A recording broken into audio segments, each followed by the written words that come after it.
प्रार्थना, नक्कीच तू असं 2 मित्रांमध्ये तू येतेस कबाब में हड्डी, तर तुला काय वाटतं, तू झालेली आहेस का, तुझं कॅरेक्टर आहे? नाही, असं नाही आहे खरं. मी आणि स्वप्नील, म्हणजे मला स्वप्नात त्याने काय सांगितलं होतं की आता पहिल्या मित्वामध्ये तुला स्वप्नीलबरोबर स्वप्नीलची मैत्रीण होतीस ना तू, म्हणून या फिल्ममध्ये तू आणि स्वप्नील तुम्ही दोघं एकमेकांचे अपोजिट असणार. सो माझ्यासाठी ते एका हिरो हिरोईनचीच फिल्म होती. सो ह्या फिल्ममध्ये पण तसंच होतं की एक हिरोईन असते, तिच्या हिरोबरोबर तिचं लग्न होत असतं, पण मध्ये कबाबमध्ये हड्डी विलन म्हणून सुबोध भावे येतो. हो, आणि मग चिडणं होतंच. चिडचिड म्हणजे तू सांग, आता तुझं लग्न ठरत असलं कुठल्या मुलाशी आणि तो मुलगा तुझ्याहून जास्त तिच्या मित्राबरोबर जास्त फिरला, तर तुला राग येणार ना, ऑफकोर्स. सो मला नाही वाटत माझं काही चुकलं आणि तशीच मी वागले. हिरो हिरोईनची फिल्म होती, करेक्ट आहे, पण मी हिरो आणि स्वप्नील हिरोईन अशी ती फिल्म होती. तू स्वतःला हिरोईन समजली, ही सगळ्यात मोठी चूक आहे तुमची. कळलं हिरो हिरोईन काय आहे ते. हिरो हिरोईन मी हिरो आणि स्वप्नील हिरोईन अशी ती फिल्म आहे. नक्कीच तू चुकून तुझ्यावर ओढून घेतलंस. त्या हे पोस्टर मी आजच सकाळी पाहिलं. काय आहे पोस्टर, म्हणजे आम्हालाही कळू दे काय आहे त्या पोस्टरमध्ये एक्झॅक्टली. त्यांनाही नाही कळलं पिक्चरमध्ये, त्याच्यामुळे तर पिक्चर बघा आणि मगच कळेल, कारण त्यांनाही ते कळलं नाही की ते काय. नक्की सोमना मॅम, नेहमी एखादा तुम्ही जेव्हा चित्रपट बनवला, लास्ट टाइम तसं एक ते गाणं होतं चिमणीचं, जे तुम्ही कंटिन्युअस शूट केलेलं आणि त्याच्यासाठी तुम्ही 19 टेक घेतलेले, शेवटचा टेक फायनल झालेला. यावेळेस वेगळं गाणं आहे पार्टी दे, ज्याच्यामध्ये पहिल्यांदा आपण आपल्या गाण्यामध्ये अगदी मित्राला पार्टी देण्यासाठी दारू वगैरे मंगाव अशी सिच्युएशन आहे. तर हे गाण्याबद्दल जाणून घ्यायला आवडेल. हे गाणं कसं आलं आणि ही आयडिया कोणाची होती की अमितला असा आवाज काढायला सांगायचा? नाही, आमची ॲक्च्युली दुसऱ्या कोणाकडून तरी गाऊन घ्यायचं होतं आम्हाला ते गाणं. आणि जेव्हा अमित ते गायला आणि आम्ही ते ऐकलं, माझ्याबरोबर निलेश मोहरीर होता तेव्हा, तर निलेश आणि माझं एकदम असं मत झालं की अरे अमितचाच आवाज रिटेन करूयात, कारण बाकी सगळे प्रेडिक्टेबल आवाज आहेत, त्याचा थोडा वेगळा आवाज आहे आणि हे गाणं पण थोडं वेगळं आहे. अमितने पण खूप वेडेपणा केलाय आणि ज्यांच्यावर पिक्चराइज झालंय ते तर वेडे आहेतच, त्याच्यामुळे ते करेक्ट त्याच्यावर फिट झालं. नक्की. सुबोध, तुला ह्याच्या निमित्ताने एक प्रश्न आहे की जसं आधी स्वप्ना मॅम म्हणाल्या की तुझी इमेज अशी आहे की खूप वाचणारा, खूप सभ्य आणि पुस्तक लिहिणारा, कट्यार काळजात घुसली डिरेक्ट करणारा माणूस एकदा तरी पार्टी दे अशा गाण्यावर नाचतोय. तुझ्यासाठी हे किती वेगळं होतं, तुझ्या प्रेक्षकांसाठी हे किती वेगळं असणार आहे? माझ्यासाठी वेगळं होतं म्हणण्यापेक्षा सुद्धा ज्या गोष्टी मला करता नाही आल्या कॉलेजमध्ये, त्या मला असं वाटतं या फिल्मच्या निमित्ताने मला करता आल्या. म्हणजे कॉलेजमध्ये त्या नाटकाने व्यसन लावल्यामुळे ह्या सगळ्या कॉलेजच्या मित्रांबरोबर गोव्याला जाणं, एन्जॉय करणं, ह्या सगळ्या गोष्टीपासून आम्ही वेगळे पडलो किंवा राहिलो, कारण आम्ही बाहेर जायचो, ते नाटकाच्या प्रयोगासाठी जायचो. म्हणजे ते व्यसन वेगळं होतं, नाटकाचं इतकं मोठं व्यसन लागलं होतं कॉलेजमध्ये की ह्या सगळ्या गोष्टी राहून गेल्या. मला असं वाटतं जे राहून गेलं ना, ते फुगेच्या निमित्ताने पुन्हा एकदा जगता आलं, पुन्हा एकदा करता आलं. आणि आत्तापर्यंत मी जरी खूप स्वखुशीने बालगंधर्व, लोकमान्य कट्यार ह्या चित्रपट केले जरी असले, तरी ते चित्रपट म्हणजे माझं आयुष्य नाही आहे. मी एक अभिनेता आहे आणि मला असं वाटतं की कुठल्याही प्रकारच्या भूमिकांमध्ये स्वतःला बसवणं हे माझं काम आहे. दुर्दैवाने ह्या भूमिका केल्यामुळे लोक माझ्याकडे अशा प्रकारच्या भूमिका घेऊन येत नाहीत. हा त्यांचा प्रॉब्लेम आहे, माझा प्रॉब्लेम नाही आहे.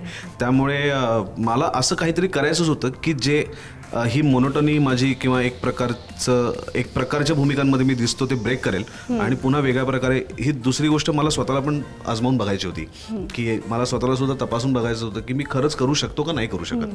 पण अगेन मला असं वाटतं की ह्या रोलमध्ये माझ्यासाठी ते जास्त कठीण होतं, कारण मी अशा प्रकारची भूमिका कधी केली नव्हती. पण स्वप्नाताई as a director, Hemant Dhome as a writer आणि स्वप्नील ॲज अ को ॲक्टर, मला असं वाटतं या तिघांनी किंवा तिघांमुळे मी ही भूमिका जास्त चांगल्या पद्धतीने करू शकलो असेल. त्या गाण्यामध्ये नाच आहे आणि खूप असा म्हणजे म्हणतात ना की एक असं ग्लॅमर सॉन्ग आहे ते त्या चित्रपटाचं, असं ते झालेलं आहे. सोबत तुला अशा इमेजमध्ये लोक पहिल्यांदाच पाहत आहेत, तुझ्या स्वतः पहिल्यांदा स्वतःला स्क्रीनवरती तसं पाहिलंस तर तुला असं काही वेगळं वाटलं का किंवा काय वाटलं बेसिकली? नाही, मी जनरली मॉनिटरवरती नाही बघत स्वतःला किंवा स्क्रीनवरती नाही बघत, कारण आपण काय करतो हे आपल्याला करेक्ट कळलेलं असतं जेव्हा आपण ते करत असतो. आणि ते जर आपण चुकीचं करत असतो तर मॉनिटर काय तुम्हाला वेगळं करून दाखवणार नाही, तर तुम्हाला तेच दाखवणार जे तुम्ही केलेलं असतं. त्यामुळे मी स्वतः ज्याला आपण म्हणतो की एखादं छोटं पिल्लू असतं ना पक्ष्याचं, ते अंड्यातनं बाहेर पडताना पटकन उडत नाही, ते आधी नुसतंच टपक्कन बाहेर पडतं. तर आत्ता मी त्यात नुसतं टपक्कन बाहेर पडलो आहे.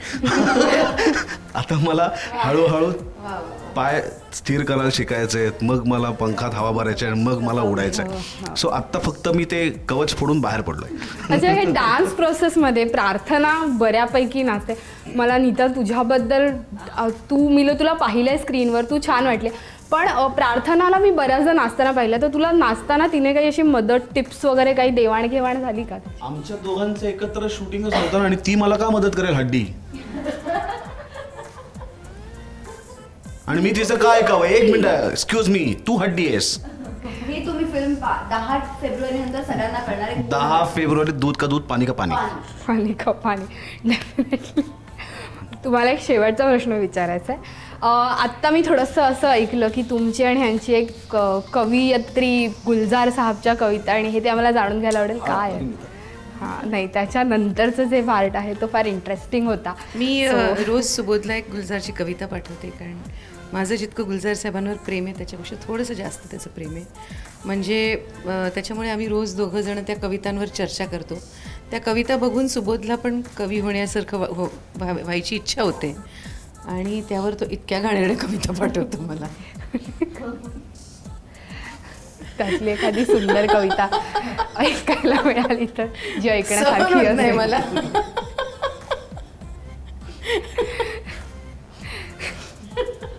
मलाही गुलजार साहेब खूप आवडतात, ओके, पण त्यांचं नाव घेण्याची किंवा त्यांच्यासारखं लिहिण्याची माझी पात्रता नाही, त्यामुळे मी फुलजार असं नाव घेऊन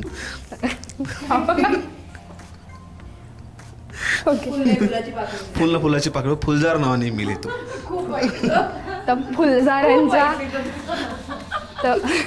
तर फुलजारांच्या काही चांगल्या कविता ऐकायला मिळतील का एखादी अशी? माझ्या कविता फार वास्तवाशी. Okay okay. वास्तवाशी खूप जवळीक साधणारे असतात. फर्श पे दिखाया बटन, उस पे रखी खुर्ची, कुर्सी पे बैठा मैं. माझ्या खूप शॉर्ट कविता असतात आणि त्याच्यात BA मार्क. आणि त्याबद्दल तो खूप मार खातो माझा. नाही, खरंच मला तुम्हाला एखादी यांची आवडलेली कविता. अरे नाही,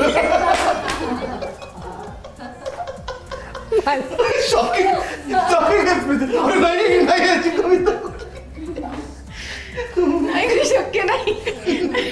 गुलजारच्या कवितेच्या उत्तरात आले की ती अजूनच त्रासदायक होते. पण आम्ही रिलिजियसली मी पाठवते त्याला, आणि तो रिलिजियसली उत्तरही पाठवतो. आमचं डेली, म्हणजे तो दुसऱ्या पिक्चरच्या शूटला असलं तरी पिक्चर नाही सोडत आम्ही एकमेकांचा त्या बाबतीत. नक्की. माझी खूप हंबल रिक्वेस्ट आहे सुबोध तुला, की अशा 2-4 कविता ऐकून होऊन जाऊ दे, कारण म्हणजे मला प्रोमोला कापायला बऱ्या पडते. आता मी लगोलग तयार केली ना. एक सूखा फर्श, उस पे रखा बटन और कुर्सी पे बैठा मैं.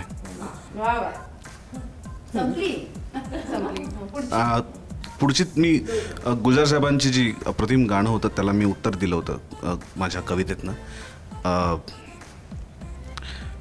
वो जो सामान तुम भूल गए थे वो मैंने भिजवा दिया.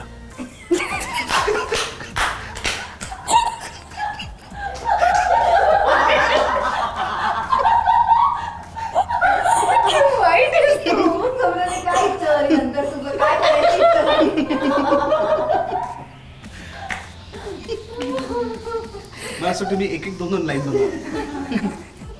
कवी आहे. डेफिनेटली. फ्रॉड आहे, इतकं कंट्रोल करते मी. डेफिनेटली. Thank you so much. खूप मजा आली इंटरव्ह्यूचं. हे सेगमेंट आपण पुन्हा कधीतरी नक्की घेऊच. सुबोध AKA फुलझार यांच्या कविता आणि segment. So thank you so much and all the best for the movie. Thank you so much. Yes yes yes yes. 10 February 2017 तुमच्या जवळच्या चित्रपटगृहामध्ये जा आणि पुढे बघा आणि त्याचा आनंद घ्या. थँक्यू. बाय.